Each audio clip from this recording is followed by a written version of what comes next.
Qu'est-ce qu'un aquarium? C'est un réceptacle à poissons. Voici notre but et notre idée. Réinventer ce concept et créer quelque chose de nous-mêmes. Le projet que nous allons vous présenter s'inscrit dans le cadre d'un projet technique et scientifique de l'ESIEA, une école d'ingénieurs parisienne. L'aquariophilie est un domaine très pointilleux. Nous devons, dès lors, répondre à énormément de besoins intrinsèques à ce domaine. Les besoins que je vais vous présenter sont ceux que nous avons listés et qui sont les plus importants.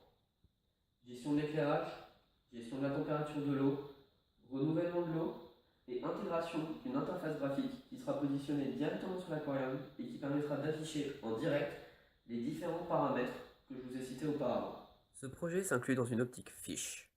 F. Fabrication d'un objet concret. I. Implémentation d'une solution basée sur des besoins intrinsèques au domaine. S. Simplicité d'utilisation. Et enfin H. Habillement, pour l'esthétique de la solution. C'est dans cette optique que nous espérons développer dans un futur proche une application smartphone afin de faciliter l'expérience utilisateur. En effet, l'utilisateur pourra directement consulter depuis son smartphone toutes les informations relatives à son aquarium, et cela quel que soit l'endroit où il se trouve. De cette manière, il pourra modifier à tout moment et comme il l'entend la température de l'eau ainsi que la durée du cycle jour-nuit.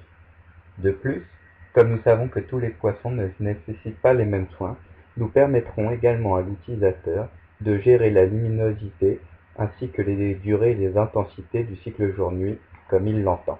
Quel est l'intérêt du projet? Nous mettons au point quelque chose de concret et pratique, c'est-à-dire que nous fabriquons un produit qui pourrait être mis sur les marchés, pour être acheté par des clients. En plus, le projet met en place un grand nombre de compétences différentes en jeu. Il y a une partie informatique et une partie électronique.